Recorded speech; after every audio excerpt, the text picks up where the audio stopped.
deal. On my mama, y'all talking about Lil Papa on my mama. Like, I'm not even playing on my mama. Oh my God, no. No, serious. No. Oh my God. Oh my. I want to give a TIP Thug and Peace to Lil Papa, man. Yeah, my little nigga right there, On February 22nd, 2026, hundreds of people gathered on the east side of Jacksonville, Florida, to mourn a young rapper they had grown up loving. The candles were lit, the music was playing, and then somewhere in that crowd, someone pulled out a gun and opened fire, sending 4 people to the hospital before the night was over. But that shooting did not happen by accident, and it did not happen in a vacuum. It happened 4 days after Lil Papa's family and the people closest to him were forced to confront a truth about his death that nobody was prepared for. And once you understand what that truth was and everything that led up to it, the violence at that memorial starts to feel like the last chapter of a much longer and much darker story that had been building for years.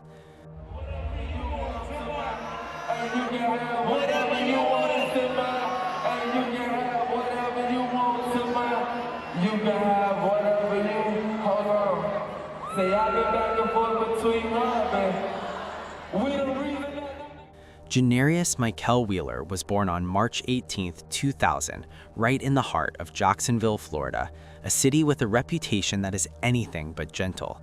High crime, high poverty, and a rap scene that is as talented as it is dangerous. That was the world Lil Papa came up in, and yet his story did not begin in the streets at all. His older brother, Chi-Chi, put a pen in his hand at age 7 and taught him how to write raps for Sunday service, and by 10 he was already performing his own originals in front of a congregation. By 12 he had shifted to secular music, drawing from the same artist a lot of kids from that era grew up on: Lil Wayne for the wordplay, Boosie and Webby for the raw honesty, and Meek Mill for the grind mentality that said you could rise no matter where you started. That combination of faith, pain, and hustle would become the foundation of everything he ever made. Running underneath all of that, though, was something that never made the headlines the same way his music did. Lil Papa had been living with sickle cell anemia his entire life, a genetic blood disorder that is especially common in Black communities and causes the red blood cells to bend and clump together, blocking blood flow and triggering episodes of severe pain that can stretch on for days. It damages organs over time, it puts you in the hospital for weeks at a stretch, and beyond the physical toll, it is the kind of condition that wears a person down mentally after years and years of fighting it. In his 2021 documentary accompanying the album Blessed I Guess, he opened up about how the disease had interrupted his career repeatedly, forcing him to cancel shows, miss studio sessions, and spend long stretches completely bedridden. He used those down periods to write, turning hospital rooms into creative spaces because that was honestly the only way forward he could see. By 14, he was putting out music locally in Jacksonville, and by 16, he had dropped his first official track, Fall Off, in August 2016. The following year, Die For Me started pulling in real attention, but it was 2018 that changed everything for him, and not entirely for the better. That year, Lil Papa was caught in a drive-by shooting in Jacksonville where he survived but 2 of his close friends did not. He was 18 years old, watching people he had grown up with die right next to him and somehow walking away. The guilt of surviving when others did not is one of the heaviest things a person can carry, and Lil Papa carried it out loud through his music in a way that connected with millions of people who had been through something similar. Out of that shooting came Purple Hearts, the song that put him on the map nationally. It racked up over 6 million YouTube views and eventually landed him a deal with Interscope Records through Rule No. 1 in 2019. The track was raw and specific in the way only lived experience can make something feel, with Lil Papa detailing the police interrogation that followed the shooting, the weight of the blame that got thrown on him, and the impossible grief of losing people you love. Fans felt it immediately and deeply. From there, the releases came steadily and with clear intention. Under Investigation 2 dropped in March 2019 and included Eternal Living with Polo G, a collaboration that came together because Polo G had personally reached out after hearing Purple Hearts, and that song gave Lil Papa his biggest national reach up to that point. More projects followed through 2020 and 2021. Evergreen Wild Child, Almost Normal, more mixtapes, more features, each one building the same audience a little wider. Then in 2021, Blessed, I Guess, debuted at number 160 on the Billboard 200, the kind of placement that tells you something real is being built. In April 2022, he signed to Yo Gotti's collective music group, CMG, which at that point had Moneybagg Yo, Glorilla, and a full roster of artists who were genuinely moving the needle in rap. For Lil Papa, it meant wider distribution, better resources, and a mentor in Gotti who understood exactly where he came from. Under Investigation 3 dropped shortly after and debuted at number 194 on the Billboard charts, and he kept that momentum going through 2023 and 2024 with Half Man, Half Vamp, We Are Who We Are, collaborative projects with J. Breezy and features alongside Boosie, Deja Loaf, and Black Youngsta. His most recent full album, Almost Normal Again, dropped in August 2025, and tracks like Love and War, Mind Over Matter, and Happy Tears showed a version of him that was still processing everything, but doing so with more clarity and steadiness than before. Love and War alone surpassed 21 million streams on Spotify. And then on February 13, 2026, just 5 days before he died, he put out a new single called Out of Town Bay and had a show at the Fillmore in New Orleans for March 21st. He had 850,000 Instagram followers and 648 million YouTube views, and by every measurable standard, things were moving in the right direction. But something was happening internally that no number could capture. About 2 weeks before he passed, Lil Papa posted an Instagram story that most people didn't think much of at the time. It was him just walking through his morning, almost like a casual check-in with whoever was watching, and then toward the end of it, he said something that has stayed with people ever since. At the time, most people read that as an artist talking about wrapping up a chapter, maybe stepping back from the industry after one final project, maybe just trying to get to a quieter place in life. But looking at it now, with the knowledge of what happened 4 days after that video went up, it hits very differently. You'll be proud of me, OG. Woke up, read me a Bible verse, got some breakfast in my system, talked to God about it. You know what I'm saying? And he laid it on me. I got one more album, EP, mixtape, whichever one it's gonna be, I got one more. And it's over, I'm going to find my peace. He had also posted something else around that period, a caption on a song snippet that read, "No, I'm not all right," with lyrics underneath that went, "I could say I'm doing just fine, but that's not true." In isolation, that's just an honest artist being vulnerable about a hard season, which was always his style anyway. But context matters, and the context here is a 25-year-old who had been carrying survivor guilt since he was 18, who had been fighting a painful chronic illness his whole life, who watched Jacksonville take people he loved, and who had been navigating the music industry with all its pressures since he was barely a teenager. That's an enormous amount for one person to hold, and there's no clean way to carry all of it indefinitely. On the morning of February 18, 2026, Lil Papa was driving on Interstate 85 South in Hapeville, Georgia, a small city sitting right next to Atlanta, when he was involved in a single vehicle crash. No other cars were involved, and the vehicle remained drivable after the impact, meaning this was not a catastrophic collision by any physical measure. But something in that moment clearly unsettled him, because he called his manager right away, asking her what she should do. His manager told him to meet her at the parking lot of a nearby Hilton hotel, which was not far from the crash site, given how close Hapeville sits to Hartsfield-Jackson Atlanta Airport. He drove there, pulled into the lot, and when his manager arrived, he didn't get out of the car. He rolled down the window and they talked through it.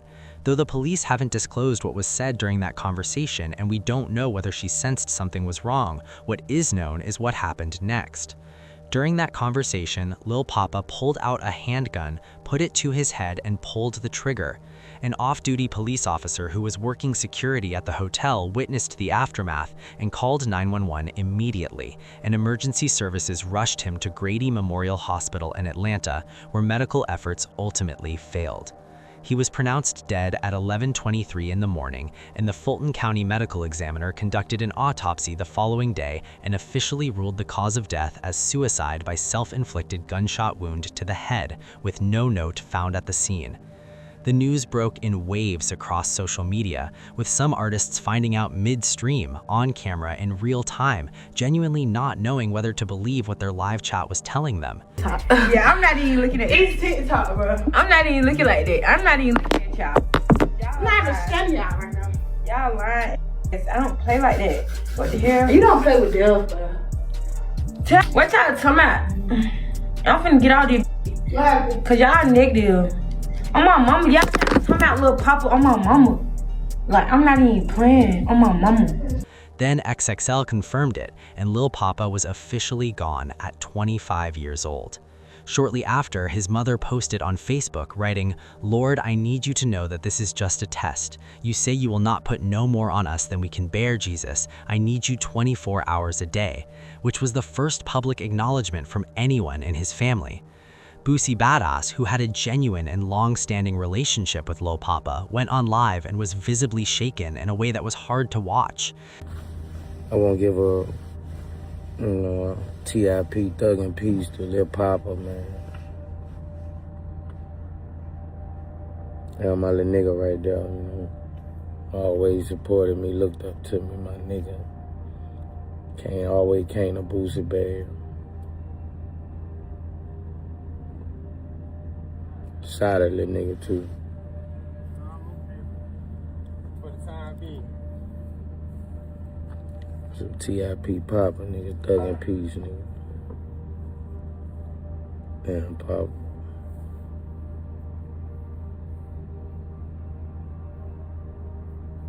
Talented ass nigga, boy. TIP Papa, nigga, Duval legend, nigga.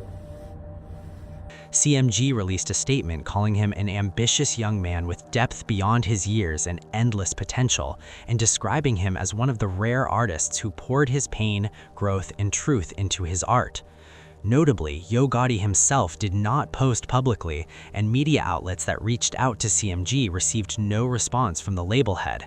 People noticed and had feelings about it, though some gave him the benefit of the doubt, figuring he was either grieving privately or being careful about what he said while the investigation was still ongoing. To date, Gotti has not commented. There was also a rapper named Pluto who had actually worked with Lil Papa directly, and the way he described that relationship said a lot about who Lil Papa was as a person. And I love Lil Papa. Let's so start raw. there. Yeah, I love him. I think his sound is different, and I feel like, I don't know, I ain't give a like, I had a song with Lil Papa, so it was like, what the hell? And then he sent me that song, so he was so happy to talk to me. He was telling me like, I f with you, and I'm like, no nigga, I love you. The response from the rap community was immediate and clearly genuine, not the polished industry condolences you sometimes see. Now here's where the story gets more complicated and honestly more painful. Lil Papa came from a city and a scene that had been at war with itself for years, and his name had been woven into that war in ways that not everyone on the outside knew about. Jacksonville's rap community had been divided by a long-running feud between ATK on one side, loosely connected to Young Gene Ace, and KTA along with 6 Block on the other, which was Julio Fulio's circle. Went out to eat on his birthday, 4 shot, 3 dead in the worst way. He kept dissing on me. Now I'm smoking 23. You always on my mind. Always on my mind. That rivalry is widely traced back to May 2017, when Fulio's cousin, Zion Brown, was killed in a home invasion on Jacksonville's west side, and that killing set off a cycle of retaliation that went on for nearly a decade, claiming dozens of lives and eventually touching 2 of Jacksonville's most prominent rap careers. Lil Papa was not at the center of that feud, but he was close enough to feel every bit of it. He was from the 1200 block of Jacksonville's east side, an area affiliated with ATK's orbit. And in 2018, he and Julio Fulio had actually made music together before the relationship soured. Fulio, in a Clubhouse call with Young Gene Ace in March 2021, described what he said happened between them.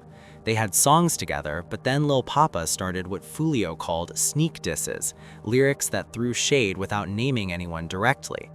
Fulio said he confronted him about it face-to-face at a mall and that it turned physical.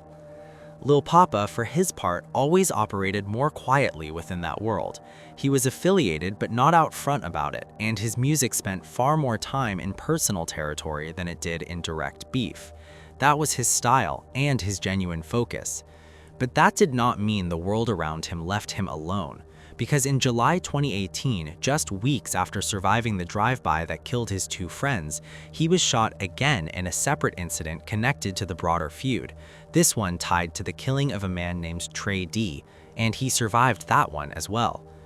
When Fulio was murdered in Tampa on June 23, 2024, shot in an ambush in a hotel parking lot during his birthday celebration, 5 people were arrested and charged with his killing, all from Jacksonville and all connected to the ATK and 1200 sides of the feud.